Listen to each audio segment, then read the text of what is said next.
Au niveau des poux chinois, je vais vous proposer pour débuter une approche quantitative. Donc l'approche quantitative, ça va nous permettre de mesurer la présence de yang et de yin, la présence globale de yang et de yin. Et ça va nous permettre d'évaluer si l'énergie est bien répartie dans les 3 foyers. Déjà avec ces 2 indications qui sont assez faciles à percevoir au niveau de la prise de pouls chinois, je peux faire beaucoup de choses. Si au niveau du pouls je détecte qu'il y a et du yin et du yang et que l'énergie est bien répartie dans les 3 foyers, ça m'indique qu'il y a une bonne vitalité, que le corps a les capacités d'autorégulation, qu'il a les ressources. Et à ce moment-là, ça me permet de travailler, de travailler toutes les zones douloureuses, perturbées, de fluidifier et la colonne, et le diaphragme, et 1 ou 2 éléments, et quelques zones métaboliques. Je sais que le corps a les ressources énergétiques pour faire face aux processus d'autorégulation qui vont peut-être engendrer des réactions d'élimination, de restructuration. Le corps a l'énergie pour faire ce grand nettoyage et rééquilibrer ce qui s'était déséquilibré. Donc le pouls chinois va surtout me servir à ça, à évaluer la vitalité de base. Si la vitalité est bonne, je travaille, je n'ai pas besoin de prendre des précautions particulières.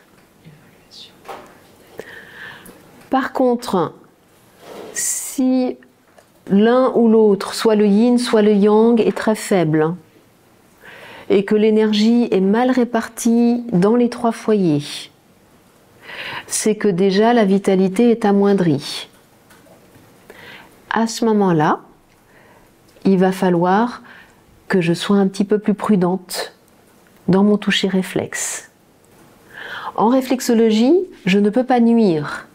Le coup de pouce que je donne, il va forcément relancer l'homéostasie.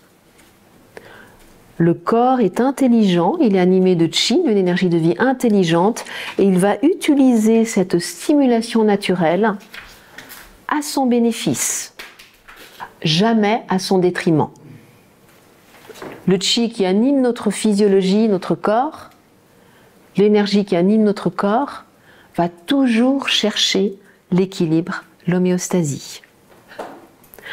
S'il reçoit une stimulation à partir du moment où elle est naturelle, il va l'utiliser, il va prendre ce coup de pouce pour aller dans le bon sens, jamais dans le mauvais sens. Par contre, il y a quand même un risque, c'est pas vraiment de déséquilibrer, ni de véritablement nuire, mais il y a le risque de lui en demander trop, de lui demander de se restructurer, de se rééquilibrer, d'éliminer toutes les toxines et que ça dépasse ses ressources énergétiques. Ça peut arriver. Donc, cette prise de pouls chinois, elle va me permettre de voir comment est la vitalité pour pouvoir ajuster mon toucher. Et une vitalité basse, ça se voit pas forcément sur le visage, dans la personne qui vient.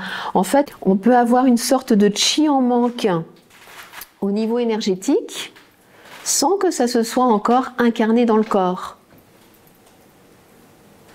Quand c'est incarné dans le corps, chi en manque, maladie dégénérative. Mais on peut déjà avoir une vitalité très basse sans que ça se soit incarné dans le corps. Donc la personne n'est pas encore malade, ça va. Mais la vitalité est basse et il faudra être moins efficace en réflexologie.